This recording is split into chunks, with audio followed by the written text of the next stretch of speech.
Okay, as in go? Sorry, 1 second. Forktales, a podcast that feeds the food and beverage world. Oh, awesome.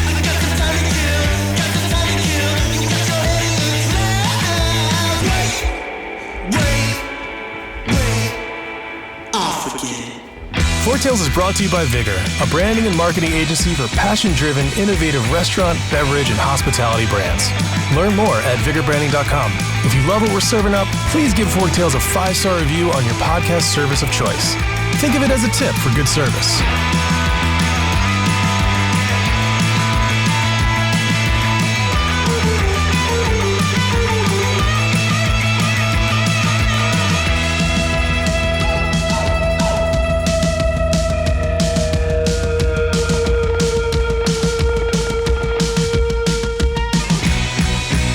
Hey everyone, today I'm joined by my friend Justin Bartek. He is the Director of Marketing at Jinya Ramen Bar. For those who don't know, Jinya, I think, is like one of the best ramen bars out there. It is a multi-unit franchise, but don't let that fool you. The food is bang on. So Justin, say hello, give a little bit of backstory. Hey, thanks, man. I appreciate it, Joseph. Again, Jinya Ramen is an elevated ramen experience. We are franchised across the U.S. and Canada.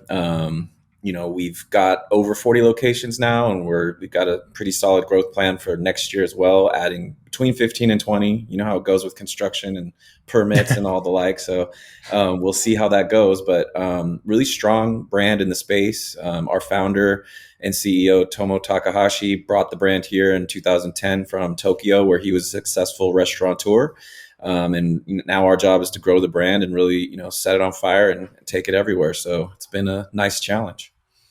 That's awesome. Yeah. So what's always interesting to me is the whole ramen movement, right? So for a very long time, stateside here in the US, of course, ramen was pretty much the struggle meal, like 20 or 30 cents for a little packet. And hey, I mean, most of us loved it. But that switched. What do you think, before we get into the trend itself, what do you think makes ramen just so damn good? Man, it's really a focus on, it's a Japanese ramen, which is what I deal with, is unique in the way that the preparation, the broth, our pork broth is a 20-hour process. I mean, that's dedication. So, I mean, it's just putting in really high quality ingredients and then having your recipes really take advantage of those ingredients and adding that umami flavor. When Tomo came here, he actually, we're not doing traditional Japanese ramen. We're doing an elevated ramen that also is tweaked for American tastes. So he did take some tweaks there, and it's not, I don't know if you've been to Japan or had official Japanese ramen, but, it could be pretty heavy. The broth can be very heavy. It could have fish in it. It could have many different things. He kind of simplified it a little and then tried to build it for American tastes. So we do fight that stigma of like, hey, we got a pack of 30-cent ramen. What's the difference? And it's like, there's a huge difference. I mean, like anything, it's like you could have lobster mac and cheese or you could have Kraft, right? There's a huge difference there, right? It's the same kind of idea where the ingredients you're using and how you're preparing it makes all the difference. And especially with the broth itself, that's a big differentiator. And then even our noodles are made to our spec. So we don't make them in-house anymore, but we literally have a company making them to our spec. So they're unique as well. So really just trying to make all the parts of the dish itself unique. And then with high quality ingredients, that's kind of how we got there. Yeah, I think, the struggle meal starter for America, I think probably helped with the introduction of ramen to the United States. And, a lot of times we talk about innovation. We've dealt with a number of concept startups that were just laser focused on, we're going to bring schnitzel to the US and people are going to love it. And what we always find about that is, before you get into the huge challenge of getting people to buy into your brand, getting people to try you out, when you're doing an unknown food, you have to educate them first. What is this? Why should you like it? I mean, and we know people don't have that kind of attention span. So it's like, it's a really big uphill battle, which is why I think a lot of investors always look for competing brands. So if you come to an investor and say, I'm going to introduce, I don't know, some sort of obscure food to the US, investors usually are like, I don't know. It may be delicious, but the amount of money that has to be spent on education is a lot. And so with ramen, you didn't have to educate what people what you didn't have to educate people what ramen is. More, hey, we're not 30-cent ramen. This is actually Right. really good stuff. How have Yeah. you tackled that from a marketing standpoint? It's funny. My background, I come from a lot of growth brands, and I come from brands like you said that are a little had a little unique, flavor, or a little something about it was different. So when I started my restaurant career, my first job was actually with Baja Fresh, which at the time was the leader in fast casuals before Chipotle blew up. It was Mm-hmm. early in the game. They had 300 locations, and it was like they sort of invented a category. So with that, I learned a lot of just how do you differentiate this from something you make at home to something that's at a real Mexican restaurant. I say real, but not a fast casual Baja Fresh restaurant. Um, from there, I kind of, I went to Veggie Grill, which is all vegan and vegetarian. And this is before 2014, when it's like, still kind of a new concept. If you're not on the West Coast, not everyone's Mm-hmm. eating that way.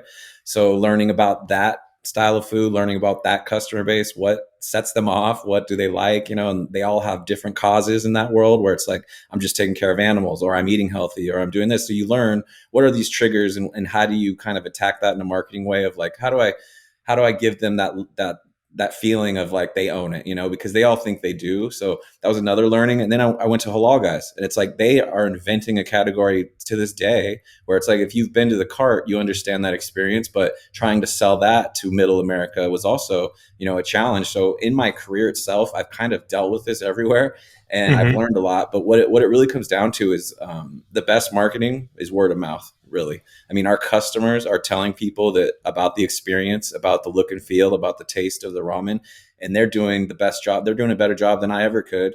And it's because we execute in the restaurants, and we have a huge, push for operational excellence. We believe in Kaizen, which is the Japanese business practice of constant elevation, always trying to improve, always trying to improve every facet of the business.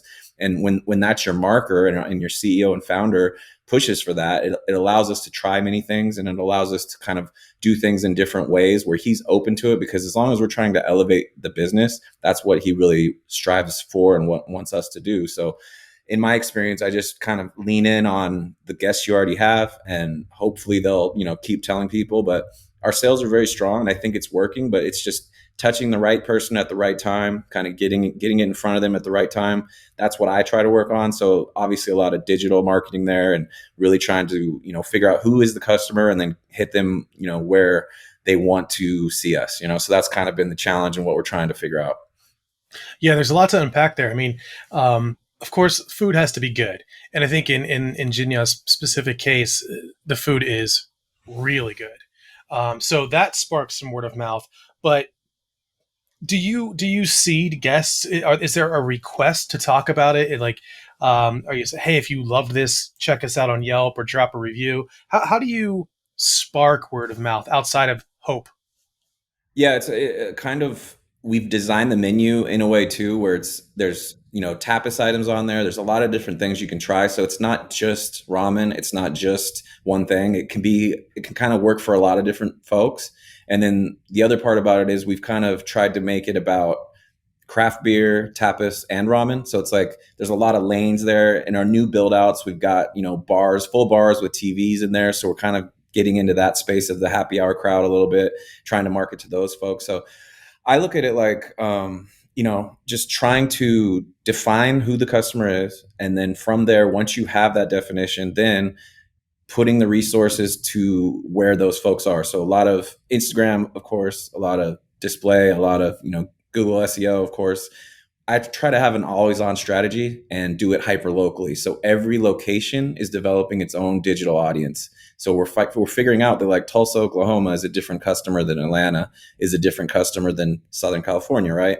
But what we're doing that's unique here is really building that out on a store by store basis, so that all the digital things we do kind of, the snowball starts rolling down the hill. And if my franchisees put in their own, LSM dollars, they're just adding to what I'm doing with the marketing budget, where it's like we're finding these lookalikes, we're finding new people that already like our brand, or that are interacting with our brand, that are clicking our website, that are ordering. We're finding more of them, and then we're just targeting them over and over and just hammering them, right? And that's how we go, one by one at a time. So there's no silver bullet strategy.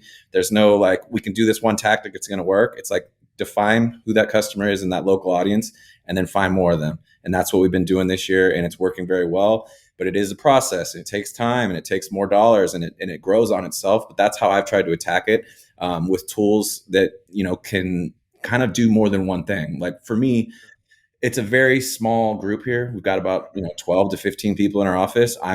I have a social media person and me, and that's it in marketing, right? So I can't hold a lot of hands. I have to find products and I have to find services that will help everybody who want to be helped, right? You always Yeah. have some of those franchisees that they never reach out. They're just kind of on their own island, and it's like, okay, I'm here for you. Here's some programs that can definitely help you, and here's some programs that are helping you because I've set them up for you. But if you don't want that other help, then I got to focus on people that either want it or need it. So a lot of our franchisees are kind of out there, trying to do the best thing for their business. So my job is to provide tools that will allow that. So like Yext, having the listings correct everywhere is huge for us. Hmm. We've got that in place. Doing digital marketing, we use a company called Hyperlocology that helps us define those audiences on a store by store level. We've got campaigns on the shelf that have approved creative, video, and pictures. But we've got lunch, dinner, happy hour, hiring, which is huge, obviously.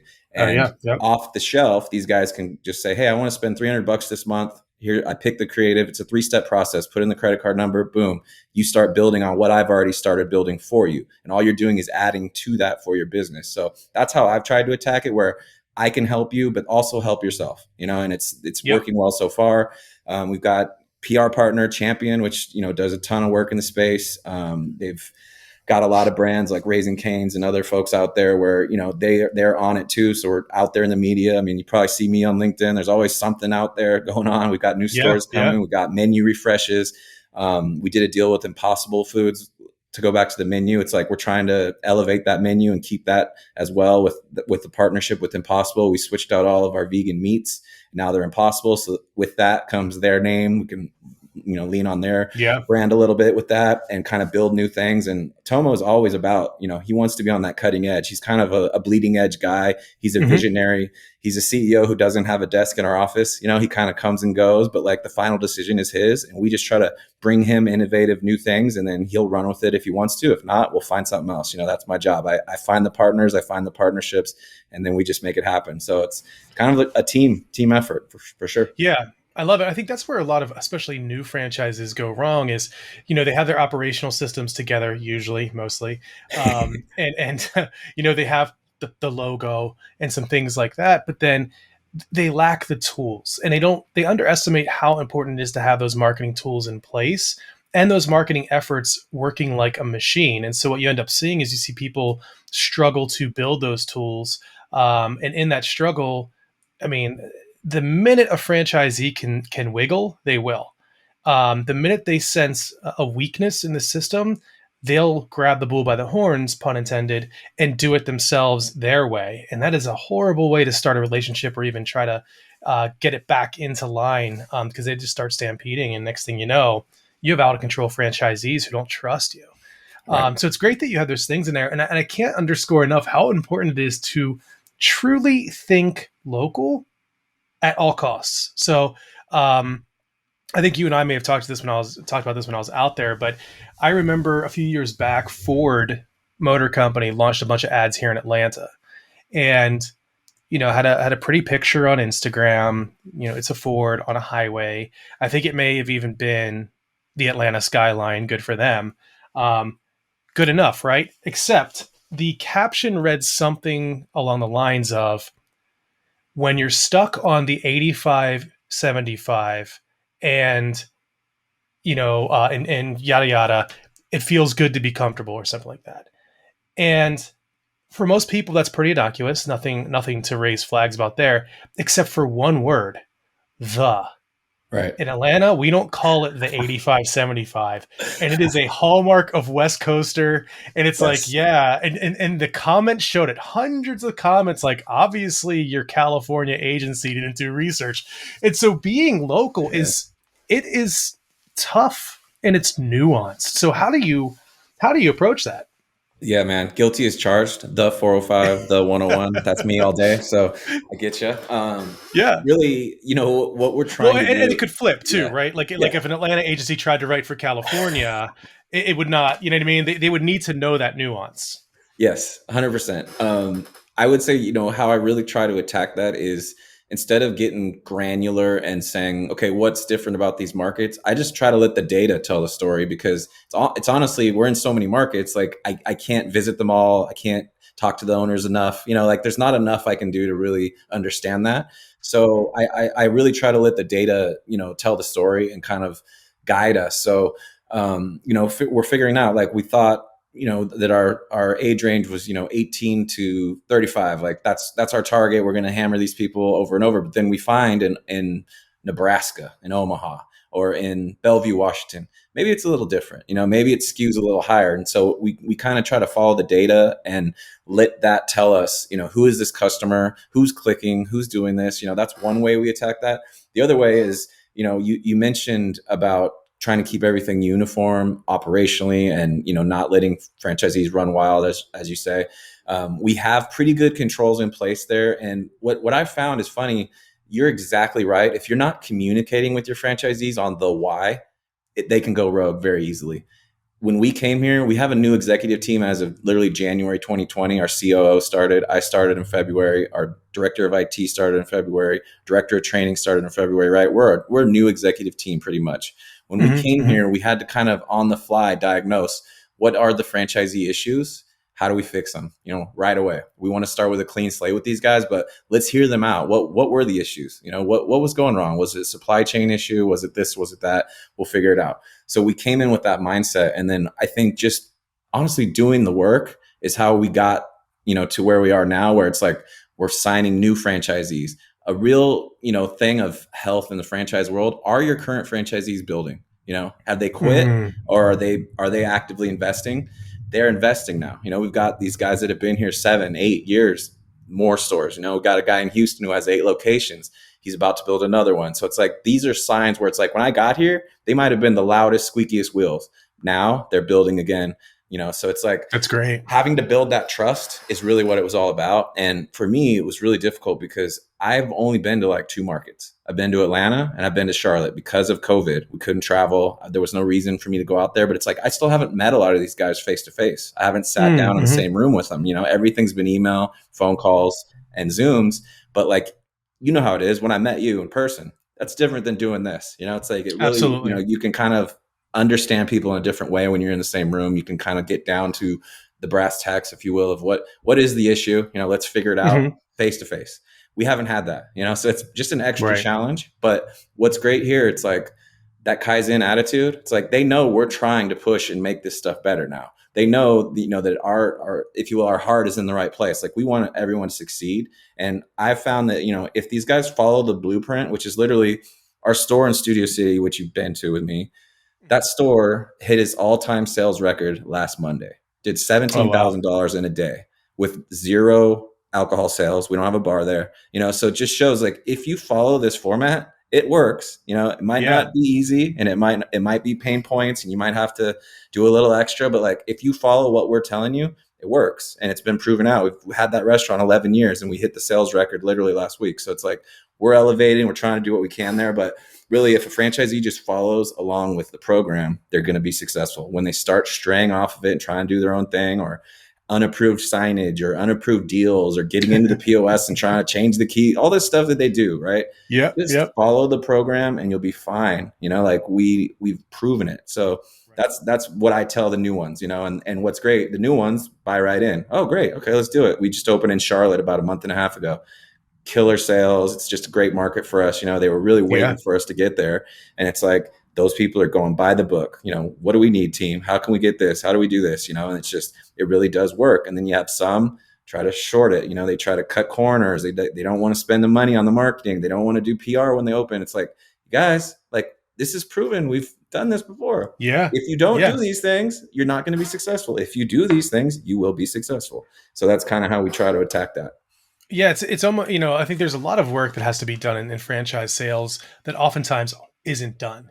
And that is, this is as much of a decision for you to accept them into the family as it is for them to want to join the family and pay to be a part of it, of course.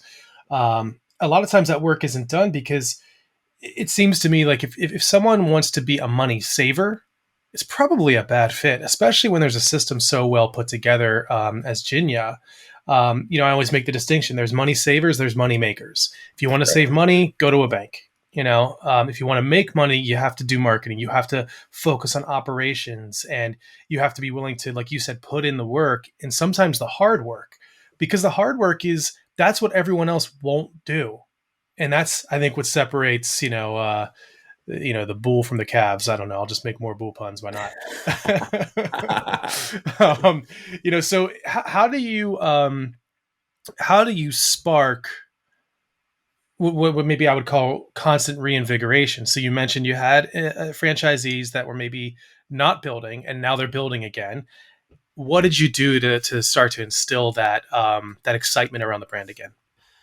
I think it kind of just took time for those folks to be comfortable with what we're doing, meaning all the executive team. We've kind of pivoted away from some things they used to do here and kind of went into more structure or more, hey, we're picking this partner and here's why. And again, it goes back to the why. With this brand, there was a lot of issues with communication, Mm, simple communication, because we have a Japanese founder. He does not speak English. I use a translator with him in my meetings every week, right? So it's mm, it's a different set of expectations, but it's also harder to communicate. And I think that was where we're getting lost in communication, in translation, if you will, with our franchisees. So when we came here, we recognized that right away and said, okay, we can't do things the way we used to do, which maybe would be, we're not going to explain why. Just do this. That doesn't work in a franchise world, right? It doesn't work when every franchisee, I consider them, they're all CEOs. They're CEOs of their own little world, right? So if you're not treating them that way and you're saying you're a child, do this because I told you, that doesn't go far, especially with people, like you said, that have put their own money on the line or have built other things that aren't this restaurant. It's like they want to be treated with respect. So it's about the why. And we weren't doing that before we got here. I can just tell there wasn't a lot of that. It was like, hey, here's your new thing you have to do. Well, right. why? Well, then there's no answer, or just do it. Shut up. Right. No, we Yeah. got to do the why, because it's like we're doing this stuff on purpose to help them and make it better for everybody. So like if you just explain that up front, even if they don't fully understand it, they respect that. Okay, great. You're trying to make it better, or you're bringing in this. I get it. Okay. It might cost me a little bit of money, but in the future, here's the payoff. Or if we do this now, then we're setting ourselves up for success. That happened with things like when we got here, our stores were not set up for online ordering. Like all the stores could not do online ordering because we had NCR. Some of them were on, version 11 from like 8 years ago, right? So it's like the Mm-hmm. tech was out of date. First thing we had to do, everyone get on Essentials, get where it's at least where you get all the software updates, because we want to have the freshest technology always. We want to help you build sales. If you don't have that, that's a foundational piece. You can't do online ordering then. What are we doing? Right. What are we doing here then? So Yeah. right away Yeah. we had to make that, that was a huge one right out of the gate, where it's like, we got to get everyone on board with this. So we worked on it. Took 6 months, got them all compliant, got them all up to speed, turned on online ordering. Here we go, and it's in the middle of the pandemic. So they needed it, so it was a Yeah. forced innovation, but now we're better off as a brand. So when that happened, I think they saw that and they said, oh, okay, these guys are serious. Like they're trying to make this go right now. And it was like, there was no time to wait around during COVID. I mean, I started 3 weeks before the lockdown. So it's like Yeah. I was thrown Yeah. right into the fire, and then we had to let go of 90% of the folks, So it's like we were bare bones in here. And it's like the franchisees, I'm sure they were freaking out, but it's like, stay the course. We got to do some investing, even though this is terrible, because we just need to get our head above water and be able to perform online ordering, right? So there was a lot of that. But I think over that time, it's like we've slowly built this rapport with them, and where they're now believing in these things we're trying to do, and they're understanding them because we're doing extra to explain it. Like we didn't have a monthly newsletter, let's say. When we all came, we put that in. So it's just little helpful. Each department writes, a few pages. Here's what we're doing. Here's what we're working on. Here's new things you can look out for. That goes a long way. And I'm sure some of them don't even Yeah. read it. You know what I mean? But like, Yeah. that's Of the course. franchise world. It's like some aren't going to read it, but the ones that do, I go, wow, you guys are really doing that. That's great. Thank you. Just little communication things. So the communication part was huge. And I think that's what we're still pushing for. Just getting in front of them. Like, I can't wait till we have a real franchise conference here and I can sit in the room with everybody and really meet with partners and do the whole thing, because it just adds to the strength of the brand. So Yeah, that rapport. I mean, it's so critical. And I love what you said there. I think a lot of leaders maybe miss the mark on this, especially when you get into franchise world, which is it's not just explaining what or how. It really is why, and not in the ethereal Simon Sinek. find your why kind of world, but literally just draw the parallels between what and how we do things, and then how does that connect? What's the bigger picture? So a good example of that, and this is in every business really, time tracking in the agency world is like this. Everybody's just like, time tracking. Mythical. It's mythical. Yeah, it's just so. I mean, it's so cumbersome and annoying. It gets in the way of creative. And I've heard every excuse. I've even said some of those excuses. However, when I was able to sit the agency down and say, look, this is why we want to do time tracking. It's not because we're looking for a way to aha you and be like, you didn't work enough today. It's not that. And what I did is I drew the line. I'm like, when you track your time efficiently, I can then run reports on work streams, and I can say, okay, we estimated this, we charged for this, this is how much time we put into it collectively. How far off are we? So when I go to do a similar project and a client's like, oh, we only have X budget, I can say, I can tell you right now, we can't do it. Mm. And I can say it with confidence because I don't want to bring that work in and essentially pay to work on a project. You know what I mean? Right. Like, I'm like, so when you're tracking your time, you're empowering us to alleviate pressure on you as a designer because we have plenty of time baked in for you to do your job well. That means better work-life balance. That Right. means less stress, and they're like, oh, okay, this makes total sense now. And so it's the Yeah. same thing for franchisees. It's like, yeah, I realize this is an investment of money and effort, but here, if you just follow me down this path, let me show you the promised land. Of course, profitability, revenue, on and on. And like, so you see an expense, but this is, not to, many people have done this, but this is really an investment, and here is the return. And it Right. sounds like you've been pretty good at leading the collective horses to water.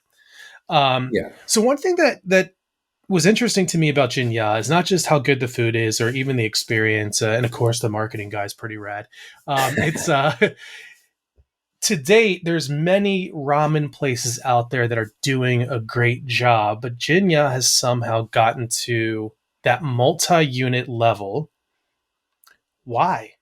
How did it elevate itself beyond the competing brands to basically become capable of being multi-unit, which is a tough feat? Honestly, I think it was really just the drive of our founder and CEO of wanting to do it right at the beginning, 2010. Of course, I wasn't here for that, but in the stories I hear and the stories I hear from the early franchisees, when we didn't have systems really, we didn't know what we were doing. Like every brand starts that way, right? If you're chef driven and it's like you start with your own restaurant and then you start franchising, you don't know everything. Of course you don't, right? And especially if you've never been a part of a franchise experience and you've only done your own thing, which is what we had here. So I think it was just years of learning and then getting the right team here now, where it's like from day one with these guys, I felt just a very positive vibe from all these team members. There was not even a guy where you're like, he's okay, but no, it was like we were all on the same Jerry. page. Yeah, and we just knew. Jerry's Yeah. barely carrying his weight, man. Yeah, there wasn't a lot of that, so it's like we all kind of had worked at other brands. We knew what needed to be done, and we kind of got on the same page right away with that. But it's been a different experience with trying to grow the thing. And, over time, it's just like we keep falling back to that excellence, the excellence of the food operations, keeping that Kaizen mindset. It's like, it really is our core, and it's what we believed in for years. And it's just, we keep pushing that home, over and over. And if you keep hearing the message, if you're a franchisee, you start to get it over time, and you start to understand, this is why we swap, we do a quarterly menu swap and we have chef specials. And this is why you might have to order that new ingredient, because we're trying to provide some excitement or something new. It's not to punish you or make you buy ingredients you don't have already or make it difficult. It's just, we need to keep evolving. We need to keep reaching for that light, at the end of the tunnel, if you will. And it never, you never get there, but you're searching for it and you're trying to get there every day. So it's just a constant elevation. It's like, getting them to buy into that in the past, maybe it was more difficult, but once they've now seen this holistic picture of like, okay, Justin's really kicking ass for us trying to get this marketing stuff up and running. He's doing the right things and he's trying to use data and things we've never done here. He's trying to be smart about where he's spending our money. He's not spending it on American Airlines and the magazine. You know what I'm saying? Like that's not effective.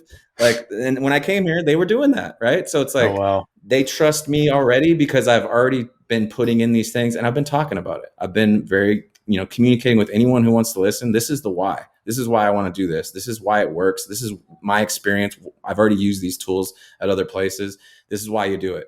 Okay, great. That's all they want because you know what? They're making money. Like we're not a sales challenge organization. So now it's how do we optimize? How do we make more money? How do we get this food in new people's mouths? How do we find new customers? Like that's the challenges. And then there's also like for me, the cool part where it's like at Halal Guys, I was doing shoe collaborations. I was working with artists. I was working with photographers in New York City that were famous because they wanted to work for the brand and they loved it. I want to build that here. I want to make Yeah. this the coolest ramen brand where it's like, how does this brand with 50 locations do this movie tie-in? Or how did they do this? Or, like that's the stuff that's really exciting to me. But first you need that blocking and tackling. You need the tactics. You need to figure out who the customer is. You need just that solid base. And I think we're getting there now. So now it's going to be, how do we make this even bigger, cooler? How do we find new and interesting things, partnerships? Like that's where it gets real fun for me personally. But we did need that whole base. We needed to get this thing right, and we're getting there. But it's a challenge, but it's just getting them to listen, getting them on board, and then they start seeing things. Oh wow, look, the brand's in the news again. Oh, look at this PR. Oh, they're doing this. Oh wow, like it just starts to grow on itself, and then everyone's kind of excited to be a part of it. Yeah, it's pretty awesome. I mean, so you mentioned that the brand started in 2010. So elevated ramen, or just higher end ramen, it's been going strong for a while now.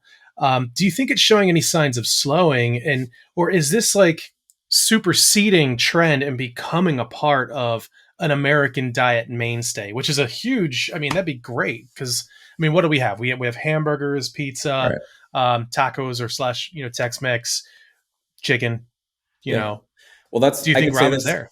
Yeah, I don't think it's there yet, but that's been Tomo's goal from day one. He wanted it to be just like going to get a burger, going to get, a burrito. He wants that for America. That's been his goal. So like when you think about that, I'm gonna say we're getting there, but we only have 40 locations, right? So it's like we're not there yet. Like we're gonna need more locations to really do that. But in the markets we're in, we're very popular and we stand out. And it's because of that service piece. It's because of the taste of the food, the quality. You walk into a Jinya, the music's pumping. You got a bar in there. It's loud. It's hip for young people. Like he has a good grasp of what that means and what they're looking for.